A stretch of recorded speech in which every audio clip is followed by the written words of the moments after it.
You'll see. Yep, got it. Got it. Should be good. All right, Joe. How's it going? It's going. It's Awesome. been a crazy couple weeks, but it's going.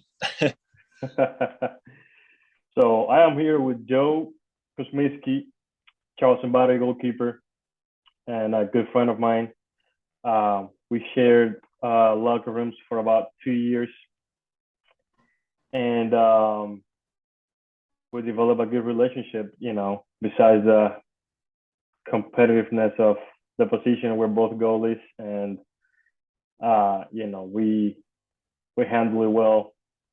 And so, Joe, thanks for accepting my offer, my invitation to join Ebenezer Goalkeepers Academy podcast. It's a pleasure to Yeah, have yeah, absolutely. Thanks for having me on. I'm excited.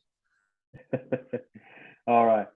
So I have a little bit of uh, stats for you here. So you've played 102 games for the Charleston Battery.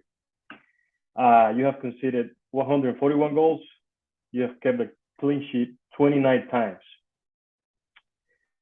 And you also scored a goal in in the last minute of a game as a goalkeeper. I've always wanted to score a goal as a goalkeeper. Never happened. I tried. Trust me, never happened. I think I have a couple of options, a couple of opportunities to do it, but it never happened. Now, you score a goal. How did it feel to score a goal as a goalkeeper? Yeah, I mean, like you said, it's every goalkeeper's dream to score a goal, and that's been one of mine too. It's kind of crazy. It still doesn't seem real sometimes. In that moment at the game, it was I ended up in the back of the net, and I was sitting there waiting for the referee to either call a foul or call the goal. And as soon as I saw him call the goal, I mean, that's just I don't even know what happened after that. Just pure delight and craziness, really. It was it's one of those feelings that won't ever have again, probably. I mean, you never say never, but Well, I saw you just went running to the sideline and you just hug everybody. Everybody went just to just jumped on top of you. It was super exciting. I was watching the highlights. I didn't watch the game. I watched the highlights, and I'm like, when I saw the score sheet, I was like, somebody must have been mistaken. Like somebody might make made a mistake here. Joe was scoring a goal, and so I watched the highlights and everything. I saw you scoring a goal. That was amazing. That was like, whoa, that was amazing. And it was a little bit of a thing because you cannot anticipated the goalie a little bit, so the ref could have called a foul easily. hmm But that was a great header though. yeah, it's kind of one of those things that we used to work on all the time in goalkeeper training, like fighting against each other. So I saw, the goalkeeper about to go up, and I gave him a little bump and just threw him off enough for me to have an open net, thankfully. And yeah, again, just still doesn't seem real, but I mean, amazing feeling. That is great, Joe.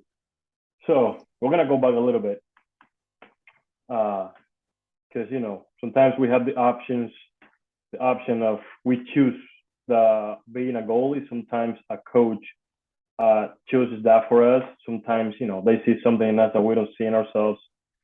Sometimes we get there last, and you're throwing the goal. You're like, you don't know how to play. You're gonna be in goal now.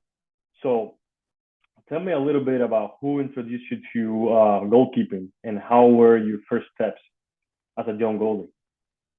Yeah, so I've been playing soccer since I was about 3 or 4. Pretty much as soon as I could play, I started playing, and it's one of those things that I always just liked being. I mean, even before there was goalkeepers, I liked being the defender and blocking goals. And as soon as it became an option to be a goalie, I kind of went in. And as a young goalkeeper, there's always the field player and goalkeeper side, so you kind of do both. But the biggest, I guess, role model or someone who I looked up to was the Colorado Rapids goalkeeper. I'm from Colorado. I went to their games all the time, and we actually share the same name. His name's Joe Cannon, And I ended up going to one of his goalkeeper camps that he puts on, and he just really kind of inspired me. And ever since, like I said, ever since there was a chance to be goalkeeper, I took it. And so I think I was 9 or 10 when I officially became goalkeeper only. And yeah, I just haven't really looked back. I've it's been a long journey, but I've it's been a lot of fun and I enjoy it. So still enjoy blocking goals. Still, that same feeling of seeing a striker just so disappointed with with you saving their shot. It's amazing. Yeah, it's crazy because we don't get to score goals, and so well, in my case, in your case, you did already. So, so we make sometimes big saves, those big saves. Sometimes we want to be quiet a lot, about it because, we want to be like, oh, I made a save. But at the same time, those are the times that we get to enjoy when we make a save. Either, you know, not a difficult save or a really difficult save.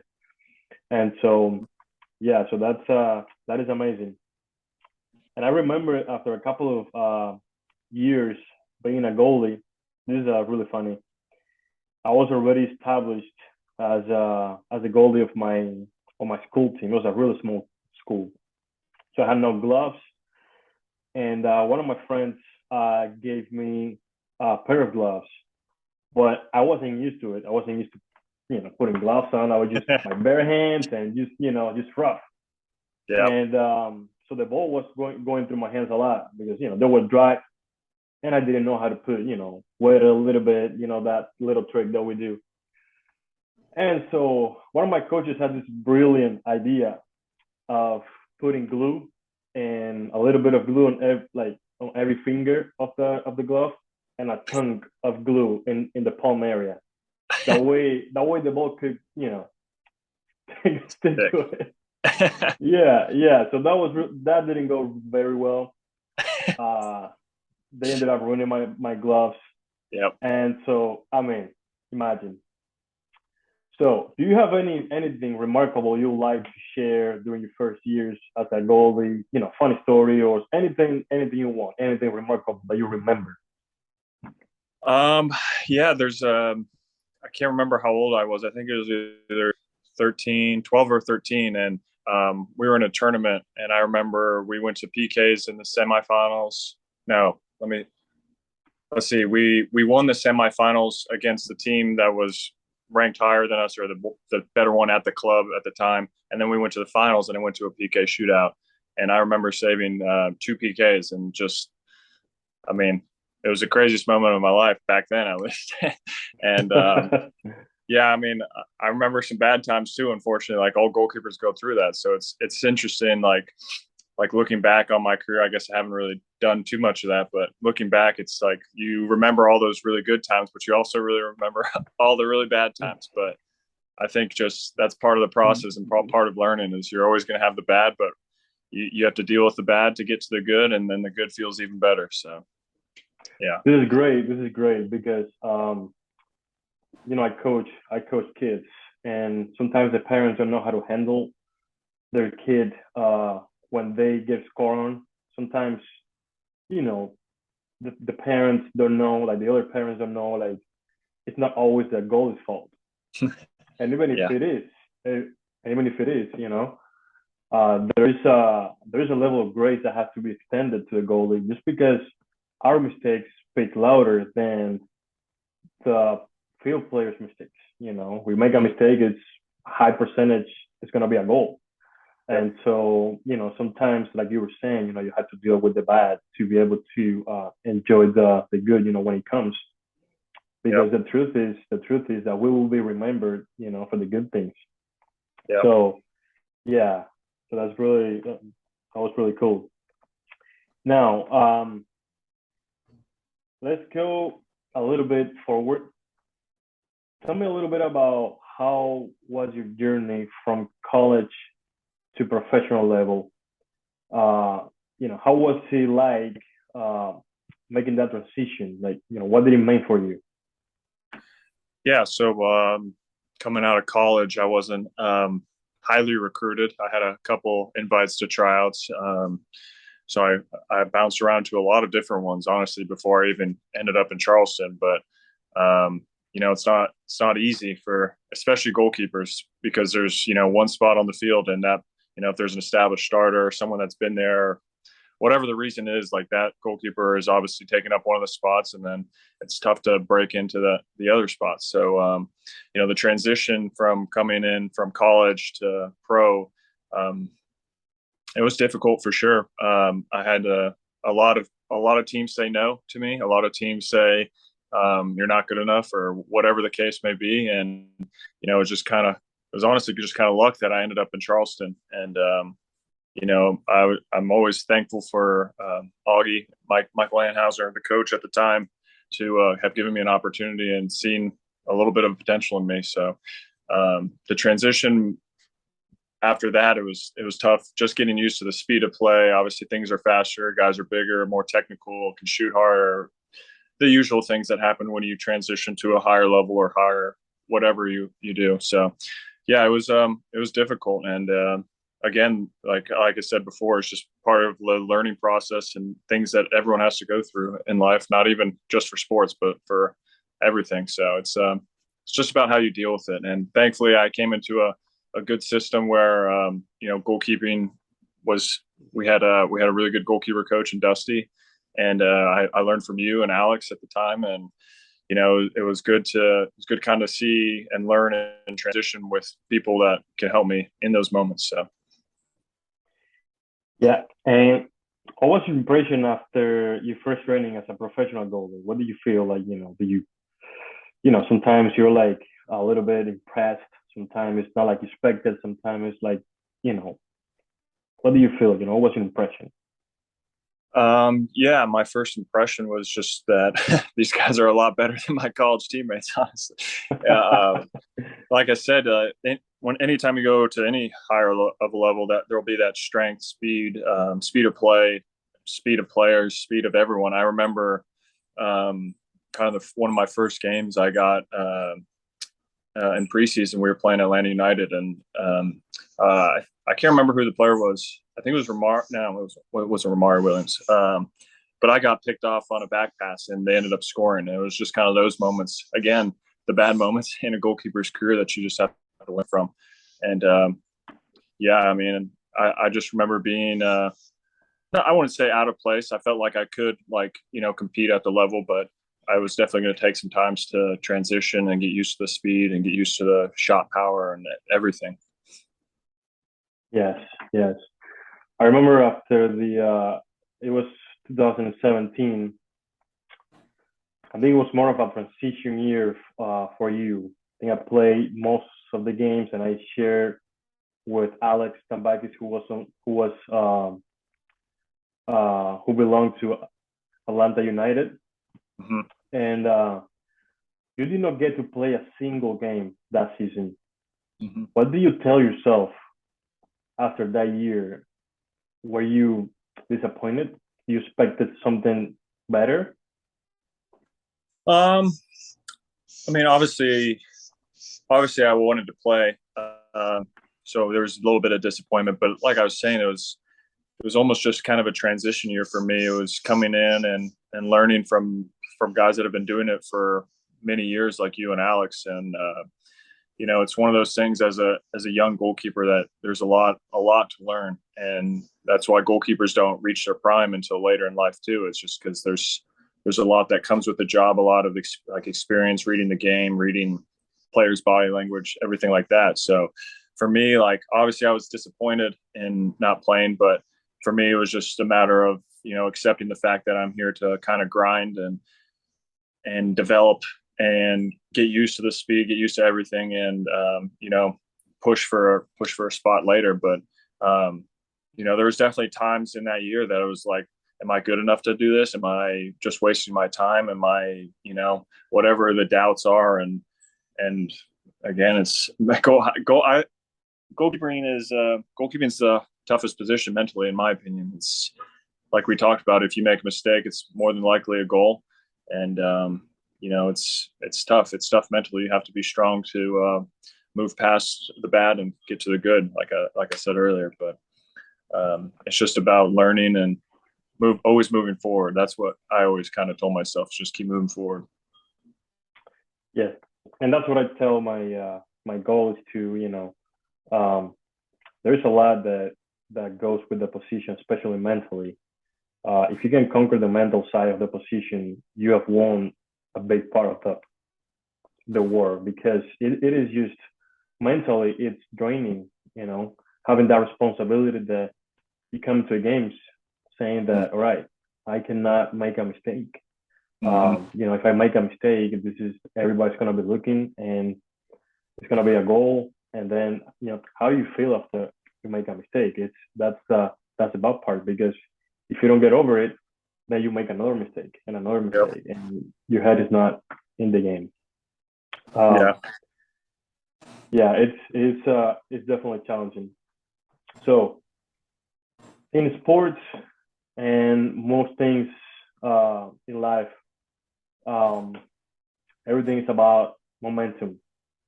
After a massive performance on your debut against Atlanta United 2, remember we play away. You played an amazing game, So, can you tell me what did you feel during the game? After every save that you made, you make a few saves. You helped the team. I remember we won 3-0 that game. What was your debut like for you? Was it like you expected? I mean, going into it, I was obviously nervous. We're on the road. We're on a baseball field. Tricky conditions. But once I got out there, all those nerves kind of just settled, and it was one of those things that I've been working for since I got to the team a year and a half before. And we talk about the mental toughness of goalkeepers. It's just one of those things that every day you have to come out prepared to be the starter and be the guy saving the team or helping the team or doing whatever. And like you said, the mental side, if you can conquer the mental side of goalkeeping, then you're going to be way farther ahead. And I think a big thing of the mental side in goalkeeping is that obviously you're competing against other guys for the spot, but you're always competing against yourself. You have to go out there and say, how am I going to get better today? How can I be perfect in catching all the balls? Whatever it may be, it's the mental side, so that when you do get that opportunity to have your debut, that you're ready and you go out on that field and the nerves go away and you just settle down, and it's another day of training or another whatever. And yeah, so I mean, did I expect my debut to go that well? No, but I'm thankful that the team played well and I was able to do my part and help the team. And it's just it was a good start. It was a great start. Like I was talking earlier, everything is about momentum in sports and most things in life. After that game, you went from not playing a single game the prior season to playing most games in 2018. That is after your debut, after a massive performance. Is it a life lesson that you learned from that experience? I think I wouldn't really say it's a life lesson. I mean, it's one of those things that, like I said, I had been training hard and transitioning to the pro level for over a year before I even got a look at the field. And it's like one of those things that's more rewarding than anything. It's like you work so hard and you get the opportunity, and for it to go so well, obviously that adds on top. I think it just goes to show that, like, if you want something in life, no matter what it is, soccer, whatever it may be, that if you work hard and put your mind to it, I think it's really, you can achieve anything you want to. That is completely true. And this encourages also the young goalies. Sometimes they want to see results in 3 months. Sometimes they want to be a center point in 3 months, but it takes time. Getting to the point, to the level that you want, takes it takes time, it takes sacrifice, it takes Yep. what you went through. You went to a couple of teams and they told you weren't good enough, or they had this situation. And like you said, it's a tough position. It's a goalie only plays once. So I tell my goalies, if they want results, then they want to sacrifice. They have to sacrifice. They have to train. When no one is training, they have to want it. So you were not short-term loan in a team in Egypt. I still can't pronounce the name. in Israel, not Egypt. I'm sorry, Israel. Yeah, Israel. Yeah. I still can't pronounce the name. It's called Maccabi Haifa. I got you. Maccabi Haifa. That's easier. It just sounds easier. Yeah. How was that experience? Yeah. Again, it was. It's interesting. We just talked about my transition from college to pro. I'd say that's another transition. It was a higher level. It was there's a different culture over there. Obviously, I think Europe and other places. Not saying that the U.S. has not the same fans, but it is life. They breathe it. It's everything over there, and especially the team I was at. It was, I think to sum up how crazy it was is we finished second that year in the league, and they still fired the coach, the head coach, all the coaching staff because it wasn't good enough. I mean, there's just a level of expectation for everything over there. So, yeah, my first month or so was difficult. It was another transition year, transition moment in my life, and again, there was rough times. There was times I thought, "What am I doing here? I'm in another country, halfway across the world, away from my family. Am I going to make it? I don't know if I'm good enough." Those thoughts always come creeping back in. And on top of that, there was a national pandemic, so it made it a little bit more difficult too. But it was again one of those things that I just kind of put my head down and grind, and yeah, there was days, like I said, that were pretty bad and tough and mentally tough and challenging, and there was days where I had guys coming up to me and saying, "Wow, you've improved so much since you got here." And it was like those little moments kind of push away the bad moments. But obviously, it was kind of similar to my first year in Charleston, as I didn't play a single minute. And that's kind of like I said, it's the reality of the position. If there's a goalkeeper that's a starter there, it's his position, and until otherwise, and so. It was a cool experience. I did enjoy my time at the club and the playing with the players and developing more as a goalkeeper. And I mean, it was tough, but it was good. Wow, that's amazing. Yeah, I always wanted to go overseas and play. For some reason, got opened some doors, but you never got the chance to play overseas because the time that God was opening the doors, I was getting married and I didn't want to leave my wife and stuff like that. So, I mean, I bet that was a really good experience. Different culture, different language, I would say, different food. Yep. Awesome. So, looking back at your playing career, what do you think? What are the things that you regret, or things that you would have done different from the beginning? Oh, that's a tough one. Because like I said earlier, it's like one of those things that obviously you make mistakes or do whatever, but that's how you learn. As far as like what I would do different, I think maybe being a little bit more committed to. I'm not saying that I wasn't committed, but to the gym side of things and building like athletically, because trying to develop and build that athleticism later in life is a lot more difficult than trying to do it earlier. So I think it's one of those things that if you can commit to a routine that you're doing every single week or whatever, and that's to improve your athleticism, and that means like jumping, flexibility, things that goalkeepers use in everything. If I could go back, I would definitely take the gym side of things more serious and try to be try to develop my athletic ability a little bit more. Um, in this day and age with goalkeepers, it's huge to play out of the back, be able to use your feet. When we were growing up, we were just told to kick the ball long pretty much. And, obviously times have changed. So if I were to go back, I would try to be a little bit more with my feet and being able to play out of the back. But, it's tough. There's nothing I regret, but things that I would change maybe. You would have done different. Yes. Yeah. Yeah. Is there someone that have played an important role in your success, or could be multiple person, someone that you can say that they invested, that they believe in you? Yeah, my high school coach was, I think, probably the most influential person to me.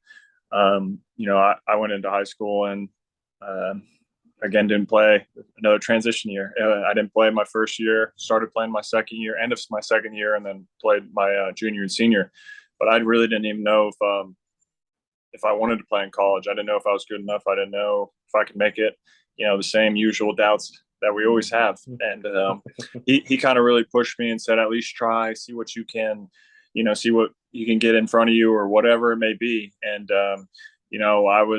I think I was in my fall of my senior year, which is really late for the recruiting process for college here. And I just started emailing a bunch of colleges. I went through the top 25 D1, D2, D3 schools, got the coach's name.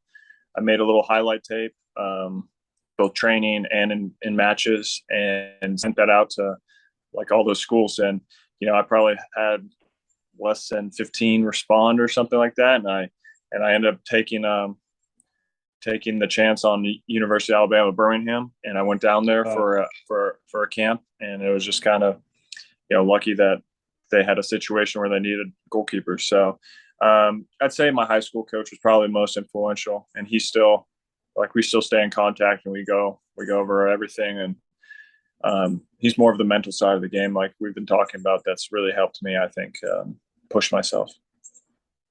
Wow, that's impressive. So all the way throughout your career, you've had to have transition years. You've had to fight for a spot. Nothing was given. Sometimes you got this thing where something happens and you're the goalkeeper. You had to fight for it. You had to really endure to be able to play, to be able to have success. So that is really, really an impressive story, and